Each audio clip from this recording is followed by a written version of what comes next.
പഴയ സാരികൾ നിറമുള്ള സഞ്ചികളായി. തവനൂർ ഗ്രാമപഞ്ചായത്തിന്റെയും IRTCയുടെയും നേതൃത്വത്തിൽ തൃക്കണാപുരം ALP സ്കൂളിലെ അധ്യാപകരും രക്ഷിതാക്കളും വിദ്യാർത്ഥികളും ചേർന്നാണ് പഴയ സാരികൾ നിറമുള്ള സഞ്ചികളാക്കി മാറ്റിയത്.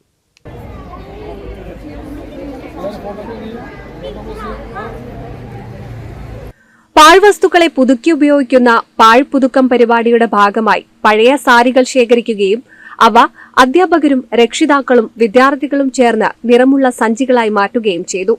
പ്ലാസ്റ്റിക് സഞ്ചികളുടെ ഉപയോഗം കുറയ്ക്കുകയും പഴയ ഉപയോഗമുള്ള വസ്തുക്കൾ ഉപയോഗയോഗ്യമാക്കുക എന്നതാണ് പരിപാടിയുടെ ലക്ഷ്യം.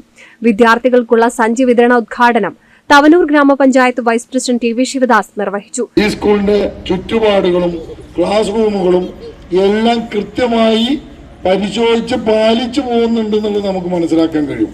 അതുകൊണ്ട് ഇത് വളരെ ഗൗരവത്തോടെ ഭാവി തലമുറയെ ശുചിത്വമുള്ള ഭാവി തലമുറയാക്കി മാറ്റുന്ന കാര്യത്തിലായാലും ഈ പാഴ്പുതുക്കം എന്ന ഈ പരിപാടി നമ്മുടെ വീടുകളിൽ കേടുവന്ന നമ്മൾ ഉപയോഗിക്കാൻ പറ്റാത്തതെന്ന് മാറ്റിവെച്ച സാധനങ്ങൾ ഇത്തരത്തിൽ കൊടുത്തുകൊണ്ട് മറ്റുള്ളവർക്ക് ഉപയോഗപ്രദമാക്കുന്ന രീതിയിലുള്ള ഈ പദ്ധതിക്ക് പരിപൂർണ പിന്തുണ നൽകിയ ഈ സ്കൂളിന് PT പ്രസിഡന്റ് RK നൌഷാദ് അധ്യക്ഷത വഹിച്ചു.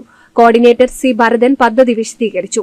സ്കൂൾ കോർഡിനേറ്റർ റോഷ്നി ചന്ദ്രൻ, K ഉണ്ണികൃഷ്ണൻ, MV ദിവ്യ, രാജേഷ് പ്രശാന്തിയിൽ, സിന്ധു നാരായണൻ, റസീന, രഘുനാഥ്, ബാലൻ നമ്പ്യാർ, സൗര, അർജുൻ, അതുൽ, തസ്നി എന്നിവർ സംസാരിച്ചു. NC വിനൂസ് തൃത്താല.